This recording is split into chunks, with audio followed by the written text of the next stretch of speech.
Pembaruan Passkey untuk cadangan obrolan WhatsApp mewakili langkah signifikan dalam meningkatkan keamanan dan kemudahan penggunaan layanan perpesanan yang digunakan oleh lebih dari 3 miliar orang di seluruh dunia.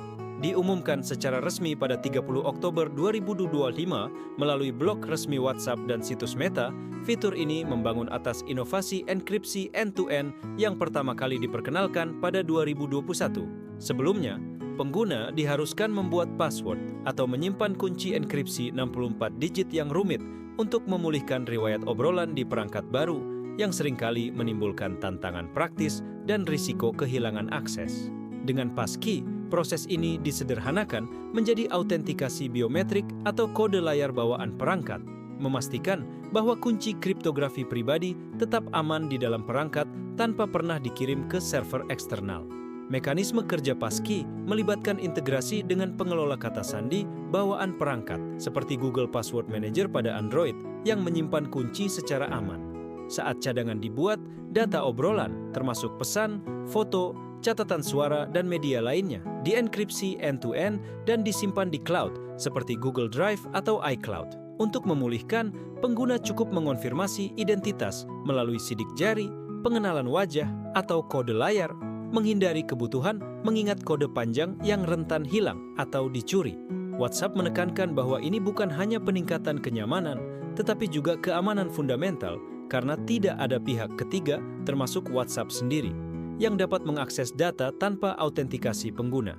Namun, jika Passkey hilang, misalnya karena kehilangan perangkat tanpa cadangan alternatif, pemulihan cadangan menjadi tidak mungkin, mirip dengan metode enkripsi sebelumnya. Peluncuran fitur ini dilakukan secara bertahap, dimulai dari pengguna tertentu dan diperluas secara global dalam beberapa minggu hingga bulan mendatang. Ini memungkinkan WhatsApp untuk memantau dan menyempurnakan implementasi, memastikan kompatibilitas luas di berbagai perangkat. Persyaratan minimum termasuk Android 9 atau lebih tinggi dengan versi Google Mobile Services 24/21/2000 atau lebih baru, serta pengaturan penguncian layar aktif seperti PIN, pola, atau password.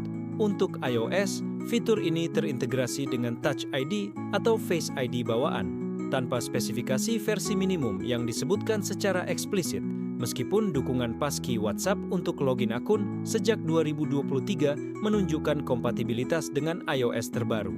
Jika opsi Passkey belum muncul, pengguna dapat beralih ke password atau kunci 64 digit sebagai alternatif, meskipun disarankan untuk memeriksa pembaruan aplikasi secara berkala. Dari perspektif keamanan, Passkey mengurangi risiko phishing atau pencurian kredensial karena tidak melibatkan pengiriman data sensitif ke cloud. Ini selaras dengan tren industri menuju autentikasi tanpa password, di mana kunci kriptografi dikelola secara lokal untuk mencegah akses tidak sah. Namun, fitur ini juga menimbulkan implikasi jika perangkat hilang.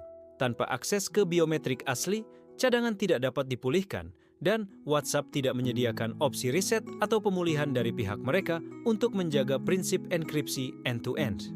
Pengguna yang lupa password, jika menggunakan metode alternatif, dapat mengubahnya selama masih memiliki akses ke akun WhatsApp, tetapi ini tidak berlaku untuk Passkey yang terikat pada perangkat. Reaksi dari komunitas, seperti yang terlihat di platform media sosial, umumnya positif, dengan banyak pengguna menyambut kemudahan ini sebagai solusi untuk masalah cadangan yang sering terlupakan. Beberapa posting menyoroti langkah-langkah aktivasi, sementara yang lain mendiskusikan potensi risiko jika perangkat rusak, menekankan pentingnya cadangan multi perangkat. Secara keseluruhan, pembaruan ini memperkuat posisi WhatsApp sebagai pemimpin dalam privasi perpesanan, dengan potensi ekspansi ke fitur lain di masa depan.